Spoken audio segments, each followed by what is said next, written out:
Assalamualaikum Sobat Serdadu Sports. Timnas Indonesia harus menelan kekalahan perdana di fase 3 kualifikasi Piala Dunia Zona Asia. Kekalahan menyakitkan dari Cina dengan skor akhir 2-1 itu membuat posisi Indonesia di grup C tidak beranjak dari urutan kelima.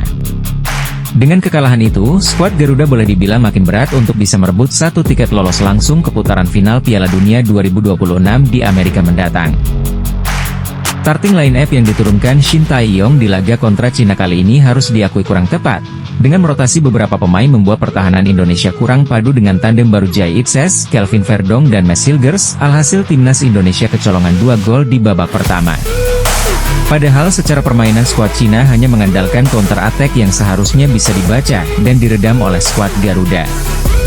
Sejatinya usaha timnas Indonesia untuk memperbaiki posisi masih terbuka di lanjutan pertandingan grup C kualifikasi Piala Dunia. Pada bulan November 2024 mendatang, timnas Indonesia akan kembali melakoni 2 laga kandang menjamu Jepang dan Arab Saudi.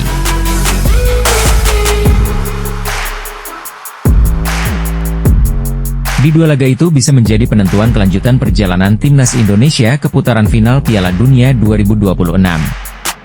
Jika gagal menjadi juara atau peringkat kedua di grup C dalam babak kualifikasi putaran ketiga ini, timnas Indonesia masih berpeluang mengikuti Piala Dunia 2026 jika mampu finish di peringkat 3 atau 4 klasemen akhir grup C ini. 6 negara dari grup A, B, dan C yang menempati peringkat 3 dan 4 akan mengikuti putaran keempat kualifikasi Piala Dunia 2026.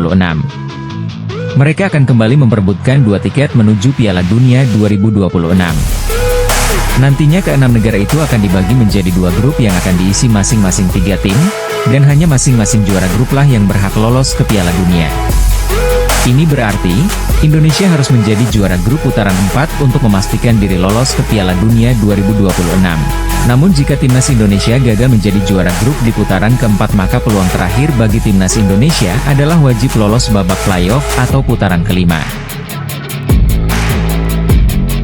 Pertandingan kualifikasi Piala Dunia 2026 putaran kelima akan mempertemukan 2 tim yang finish sebagai peringkat kedua di kualifikasi putaran sebelumnya yang artinya, Indonesia harus menempati peringkat kedua grup di putaran 4 kualifikasi Piala Dunia 2026 untuk bisa masuk ke putaran kelima.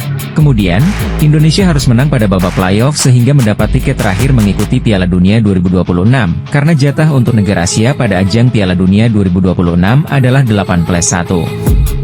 6 tim dari fase 3 akan lolos langsung ke Piala Dunia, lalu 2 tim fase 4 juga akan menyusul ke putaran final Piala Dunia dan 1 tiket terakhir akan diperebutkan di fase 5. Semoga timnas Indonesia mampu finish setidaknya di urutan keempat fase 3 ini agar kans untuk tembus ke putaran final Piala Dunia tetap terjaga dengan lanjut ke putaran keempat maupun babak playoff nantinya. Demikian informasi singkat dari kami, jangan lupa subscribe channel Serdadu Sports agar kalian tidak ketinggalan info lain seputar timnas dan netizen kita tercinta. Terima kasih, wassalam.